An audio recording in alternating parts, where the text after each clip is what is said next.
Kay mituo man ta nga si Jesus mao ang Dios nga nagpakatao, bulahan kaayo ang nakakita niya sa dihang nahimo siyang tao, o bulahan sad ang nakadungog niya sa dihang nagsulti siyang isip tao. Kamo nakakita na mo ni Jesus? Kita mo kita na sad mo, nakadungog na sad mo niya nga nisulti. Way klarong tubag. Daghan ko ng mga propeta, daghang mga hari nga nangandoy, apil nas Abraham, silas David, silas Moises, nangandoy nga makakita sa Ginoo ug makabati. Munang ningon si Jesus, kamong mga tinun-an nako nga nikuyog nako, bulahan gyud mo, kay nakita ninyo ang wa makita sa katawhan, ug nadungog ninyo ang wa gyud nila madungog. Kining pagkasultiha para ni sa tanan nga motuos Ginoo. Basta motuo na ganita sa Ginoo, mga igsuon, basta tinuod atong pagtuo, makakita kita niya o makadungog sadta niya. Diri sa unang pagbasa, gihisgutan nga inighari na niining kaliwat ni David nga mao ang Ginoo, kay si Kristo gitawag magkaliwat ni David. Iyang ihatag ang hustisya ug ang kalinaw sa kalibutan. Yan, nindot kayo diri pagkasulti. Magtipo na pagpuyo ang lubo ug ang nating karnero, ug magdulog ang nating kanding ug ang leopardo, magsalo pagkaon ang leon ug ang nating baka, ug gamayng bata ang magiya kanila. Nana ba? Maghigala ang baka ug ang oso, ug magdulog ang ilang mga anak, ang leon magkaon nagdagami sa magbaka. Pasabot, kung makakita tag Ginoo ug makadungog taniya, matud pa diri, dili na sila mag-away, dili na sila magpinatyanay. Unsa man sa inyong balay, nakakita mo Ginoo? Nakadungog mo Ginoo sa inyong balay? Sayon ra kayo ilhon, basta di na mag-away, di na magpinatyanay, di na magbinungulay, di na magsigig lalis, kana nakakita na na Ginoo. Pero sige paganing away, siging sinawayay, siging lalis, siging dinumtanay, labi na gyud magsigig gubat, sigig pinatyanay, wa gid na kakita Ginoo. Bisan pagasigi nagsimba, bisag gasigi panagwali, sigig sulob ug ingon ani nya, sige lang yapong away, sige lang yapong binungulay, sige lang yapong dinautay, wa ginakita Ginoo. Wa sad na kadungog sa Ginoo. Sige, lingiay mong tupad. Ing nawa mo'y away-away sa inyo. Ing nakano, inawa mo mag-away sa inyo. Ang uban gani, wa mo lingi, ngano man palaaway. Sa history sa atong simbahan, gikan sa pagsugod ni Kristo, kinsay unang nakontra ni Kristo? Ang iyang unang nakontra ang mga Parisiyo, ang mga magtutudlo sa balaod, ang mga pangulong pari ug ang mga pangulo sa mga Hudiyo. Kinsa man ni sila? Gitawag ni sila learned people. Learned. Kanabang naay kahibalo, naay degrees, naay mga authorities. Maunay una niyang nakontra. Gani, sila gyud maoy mipapatay ni Jesus. Gilansang nila si Kristo sa cross, kay wa gid nila makita nga si Kristo Ginoo. Nya human ato ang nanagsunod sa Ginoo sa atong simbahan, mismo sa nag-ingon nga sila Katoliko or sila Kristiyanos, nag-away. Bisan kining atong santo kani si San Vicente Ferrer, nasugamak ni siya sa panag-away sa mga cardinals nga ni-claim nga sila maoy Santo Papa. Tulo man to kabuok, nahimong duha. Pero nagsugod to, sige sila away. Nga naman, mga bright man, muna peligro kayo ning human knowledge, tawhanong kahibalo, kay mao man ni ang mutap-tap sa atong mata sa kamatuoran, kundi ta magbantay. Muna nga ningon si Jesus diri, Amahan, nagpasalamat ko nimo, matud pa sa atong ebanghelyo, kay imong gipadayag ngadto sa mga way kahibalo ang imong gililong sa mga makinaadmanon o sa mga may kahibalo. Kinsa man ni sila? Kanang magsigitag tuon, parte Ginoo. Kanang magsigitag himog kabot og mga degrees, mga doktor sa philosophy, doktor sa theology, doktor sa Bible, unsa pa na diha, doktor sa psychology, unsa pa nang ubang doktor? Doktor sa humanity, doktor sa business, bisag unsa na lang doktor, kana mga degrees ba niya, summa cum laude, top notch sir, magna cum laude, peligro kay nastanan, di na namuto og Ginoo ining human. Ikaw na ba, lingay mong tupad. Naon sa imong degree. Panalitan, Doctor of, may nawa, Doctor of Education. Doctor of Education. Nya, ingnon dayon ka, Dok, higugmaa ang imong kaaway. Sa isultian na niya.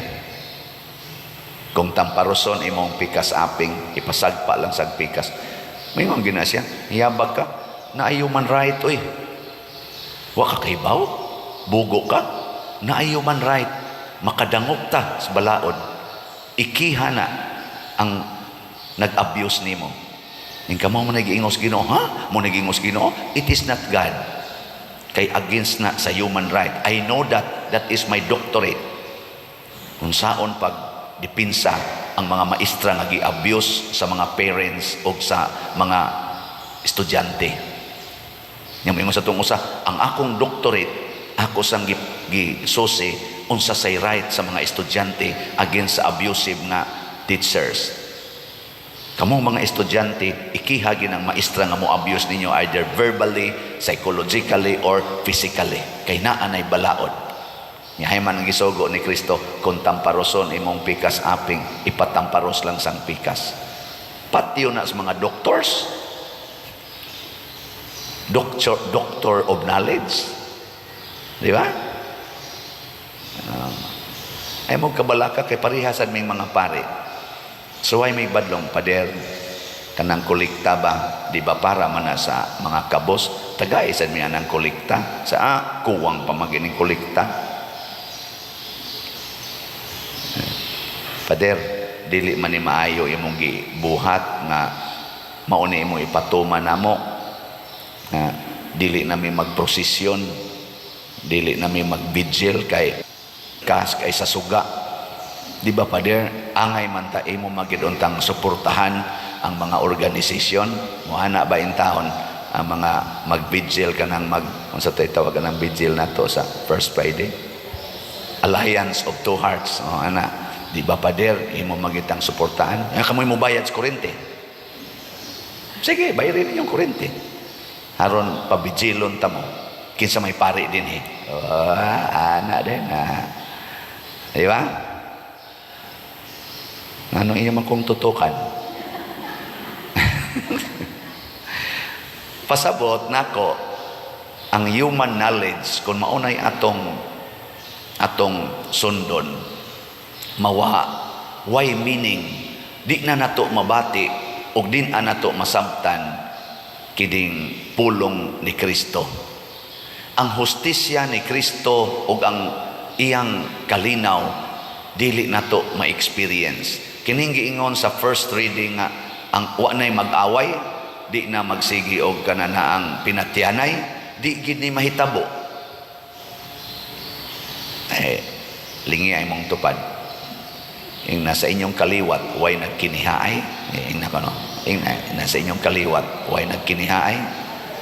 Oy, ilhana nimo kay inigsimba na din kusmod gyapon nagnaong. Inigsimba ba? Nya inighumas misa, kusmod ra gyapon nagnaong.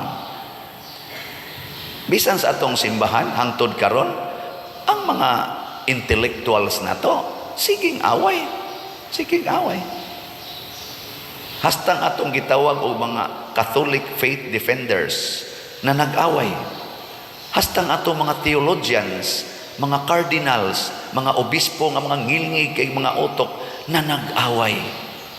Ngano man nalimot man na kinahanglan di ay nga mahimo gitang sama sa gamayng bata, childlike. Sa atong pagda aning atong nahibaw-an, kinahanglan isurrender ginatos Ginoo ug dawaton ginato nga we are nothing before the wisdom of God. Di ba? Let go yun. Padanglitan ron, ikaw doktor ka sa education or ako doktor ba ko ron sa canon law. Nya naa dihay tao nga nangawat sa kulikta simbahan o naay nangawat sa inyong balay. Doktor ka sa education.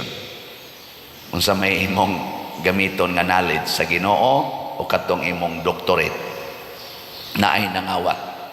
Unsa imong gamiton sa Ginoo o katong imong knowledge. Wow na og childlike ka, gamita gitong sa Ginoo. Ayaw to gamitang imong knowledge. Ana, nya unsa may gisultis Ginoo, kung dunay mukawat sa inyong butang, ayaw na kinig bawia. Gigamit na ni Bishop Chupilo Kamomot. Obispo ko to siya. Taas ko sa to siya nahibawan. Gatuon sa to siya. Pero ang iyang gigamit ang sa Ginoo. Giilad-ilad ko no siya aning ni ang baligya aning manok, baligya aning kahoy. Ilad-ilad siya. Giingnan pag siya siyang kuyog simbahan. Uy, Bishop, ayaw na anak. Kaya mga mangingilad na. Kung sa may sultisan ni Bishop, og knowledge ang gamito niya nasa ning mga mangingilad ay inigabot diyan nasa ning mga mangingilad. Pero unsay gigamit ni Bishop, matod pas istorya, maayo na lang ang kita maoy ilaron kaysa kitay mangilad. Kadaghan diya mga doktor sa philosophy, doktor sa theology, doktor sa education, doktor sa business, mga mangingilad. Mao bitaning way human-human ning atong kaso aning graft and corruption. Mga mangingilad. Doktor sa finance, doktor sa accounting, mga mangingilad. May kayong mo alter og record. Di tinood. Di masakpan. Kay bisag imong ikiha, may kayong mo gamit sa balaod. Doktor sa civil law. Aba na doctorate ng civil law. O ana, may kayo mo liko-liko, mga matay na lang kaliwat, di mahumang kaso, kay nga naman, may kayo mo ikot-ikot sa balaod, kay bright man, mga marok, mga mangingilad, mga kawatan pag yun. Kaya wa man maggamit sa Ginoo. Kung sa may knowledge sa Ginoo, hukman ta mo inig kamatay ninyo, nahibaw ko sa tanan ninyong gibuhat, hasta nang naas inyong kasing-kasing, o naas inyong huna-huna. Nabi tayo magsigig pangatakin ako. Naku di man amoy akong gipasabot. Hilom di pader. Di maoy gipasabot. Mauna oy. Naku pagka-judgmental gid nimo. Di mo na akong pa. Mauna. Murabag atong i-impose ang atong nahibawan. Unsa may gusto ni Kristo. Remain innocent. Unsa man ang inosente. Let go of your knowledge. Ipatigbabaw gyud nga kini ako ning igsuon, nga kani siya gihigugma sa nis Ginoo, nga kani siya giluwas pod nis Ginoo. Kinsa man kong mudumot niya, kinsa man kong magsigi og daot niya, kinsa man kong magbaton og bati nga hunahuna diha niya, nga ang Ginoo gani nahigugma man ani niya. That is the innocence and that is the wisdom. Mauna ang kaalam nga gustos Ginoo nato nga di gid ta kalimot nga kanang imong tupad gihigugma nas Ginoo, na kanang manuyupay nimong silingan gihigugma nas Ginoo, na kanang hapit way balay nimong silingan kay sugarol kaayo di gani mo simba gihigugma gyapon nas Ginoo. Mao na atong gipang-ayo ang ilang mga balay karon. Ako'y nagpakauaw og pangayo aning slat-slat para aning ni ang mga tao mga sugarol kaayo wa gitaon katukod og balay.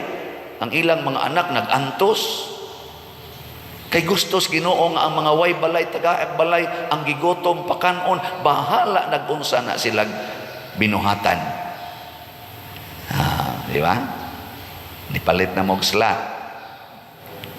Naparabatay bakante dire.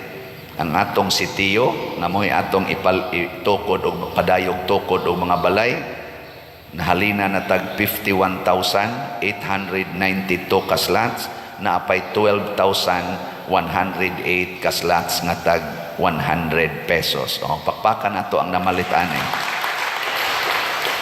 Congratulations sa namalit. Para asa man eh? Para sa mga way balay. Kinsa man na sila?